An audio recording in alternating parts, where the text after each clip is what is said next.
Hello friends, मेरा नाम प्रभात मौर्य है और आप देख रहे हैं quick exam study channel. Friends, इस चैनल के माध्यम से आज हम लोग मनोवैज्ञानिक थॉर्नडाइक के प्रयास एवं त्रुटि के सिद्धांत के विषय में अध्ययन करेंगे। तो आइए देखते हैं। थॉर्नडाइक, एडवर्ड ली थॉर्नडाइक मनोवैज्ञानिक जो थे, इन्होंने ये प्रयास एवं त्रुटि का सिद्धांत दिया था। ये सिद्धांत कई नामों से जाना जाता है।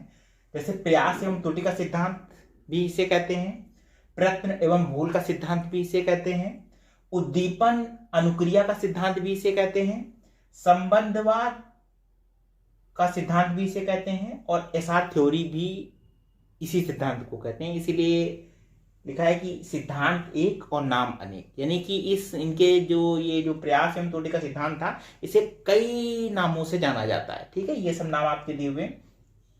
एसआर थ्योरी जो बोलते हैं, एसआर थ्योरी का ये है कि एस का है स्टिमुलस यानी उद्दीपक और आर का मतलब रिस्पॉन्स यानी अनुक्रिया। ठीक है, इनका कहना था कि जो थॉर्नडाइक थे, इन्होंने ये जो एसआर थ्योरी है या ये जो सिद्धांत है, ये इसका प्रयोग बिल्ली पर किया था। जैसा कि आप देख रहे हैं, बिल्ली, इन्होंने क्या किया था कि एक बिल्ली को एक पिंजरे में बंद कर दिया था। ठीक है, जैसे ये पिंजरा मैंने बनाया, इस तरह से पिंजरे में इन्होंने बंद कर दिया था। इसमें एक यहाँ पर इन्होंने गेट या फाटक लगा दिया था खुलने के लिए, और यहाँ पर एक लीवर दे दिया था, लीवर जिसे दबाने से वो गेट खुल जाता था, फाटक दरवाजा खुल जाता था और बंद हो जाता था। साथ में इन्होंने उसके बाहर क्या किया कि बाहर की ओर एक मछली डाल दी, ये उद्दीपक के रूप में, और लीवर जो था वो अनुक्रिया के रूप में था। ठीक है, अब क्या हुआ, बिल्ली ने मछली देखी तो बिल्ली मछली को प्राप्त करने के लिए प्रयास करने लगी। बिल्ली मछली पाना चाहती थी तो उसने प्रयास किए, बहुत प्रयास किए, पिंजरे के अंदर थी तो इसलिए जल्दी मछली उसे मिली नहीं। और लेकिन उन प्रयास के दौरान, उसके प्रयास करने के समय ही एक बार उसका पैर लीवर पर पड़ा और ये दरवाजा खुल गया और बिल्ली ने मछली प्राप्त कर ली, ले ली। ठीक, इस क्रिया को बार बार अपनाया गया तो बिल्ली पहली बार, दूसरी, कई बार तो ये समझ ही नहीं सकी कैसे फाटक खुला, कैसे दरवाजा खुला। लेकिन फिर बार बार प्रयास करने के फलस्वरूप उसे ये समझ में आ गया कि इस जो लीवर है, इसको दबाने से ये दरवाजा खुल जाता है और वो मछली को आराम से प्राप्त कर सकती है। बस यही जो नियम है, कितना आसान है, सरल है। इसी नियम को प्रयास एवं त्रुटि के सिद्धांत के नाम से जाना जाता है। ठीक है, अब देखिए, इसको देखते हैं। इसमें जो महत्व है वो देखिए, इसका महत्व क्या है, आदतों का निर्माण। ठीक है, किसी इस सिद्धांत के द्वारा बताया गया कि आदतों का निर्माण होता है। सिंपल सी चीज है। अब जैसे बिल्ली के संबंध में ले लिए तो बिल्ली ने क्या किया कि बार बार प्रयास किया मछली को पाने का।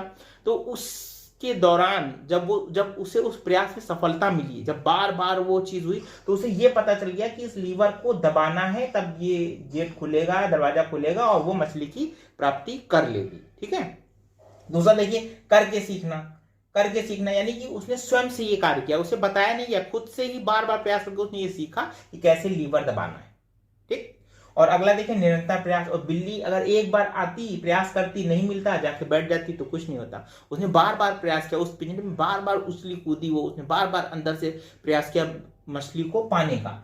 तो इस प्रयास के दौरान, इस प्रयास से उसने निरंतर अभ्यास से सीखा कि इस लीवर के द्वारा गेट को खोल के और वो मछली प्राप्त कर सकती है। अब हम इन महत्वों को बच्चों के जो आदतें हैं या बच्चों के विषय में, बालकों के विषय में जान लेते हैं। देखिए, आदत का निर्माण, आदतों का निर्माण से तात्पर्य है कि अगर बच्चे को अच्छी आदतें दी जाएंगी, अच्छे कार्य कराए जाएंगे तो जाहिर सी बात है उनमें अच्छी आदतों का विकास होगा। ठीक है, करके सीखना। अब आपने ये भी देखा होगा कि बच्चों को, छोटे बच्चों को ड्राइंग दी जाती है।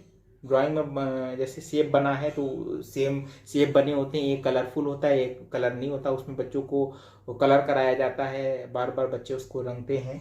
ठीक है, वो खुद से बनाते हैं वैसा ही शेप जैसा बना हुआ है। तो उनको ये चीज खुद से बनाते हैं उसे, तो उन्हें ये पता है कि मैं क्या बना रहा हूँ, उन्हें कलर पता चल जाता है, उसका आकार पता चल जाता है, खुद से वो सीखते हैं। ठीक है, अगला है निरंतर प्रयास।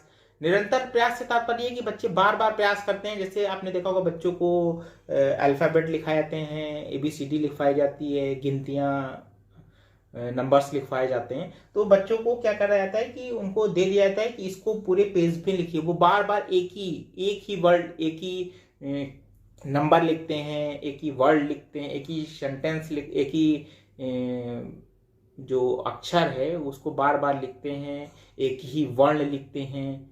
ठीक है, जैसे ए लिखा है पूरे, उसमें बी लिखा है, सी लिखा है, या फिर उसके बाद नंबर्स में 1 2 3 4 लिखते हैं, या फिर वर्ड्स में अक्षर में ले लीजिए कि जैसे आम लिखा है, जैसे सेब लिखा है, वो बार बार लिखते हैं उसको, और उससे उनको ये चीज़ समझ में आ जाती है कि ये क्या है, बार बार प्रयास करते हैं। ठीक है, प्रयास के थ्रू उन्हें ये समझ में आता है कि क्या है। तो यही एक छोटा सा नियम है प्रयास और त्रुटि का, ये यहीं पे समाप्त होता है। उन्होंने यही कहा था कि उद्दीपक को देखकर अनुक्रिया होती है और फिर उससे सफलता मिलती है, बस और कुछ नहीं कहा था उन्होंने। ये बिल्ली है, उनका जो प्रयोग था मैंने आपको दिखा दिया।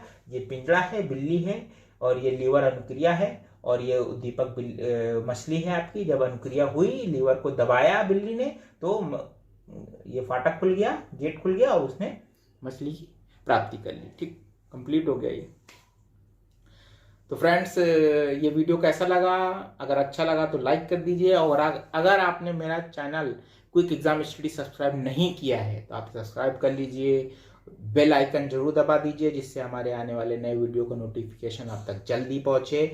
और अगर आपको कोई भी समस्या है तो कमेंट बॉक्स में आप उसे अपनी समस्या बता सकते हैं, मैं उसका निराकरण करने की पूर्ण कोशिश करूँगा।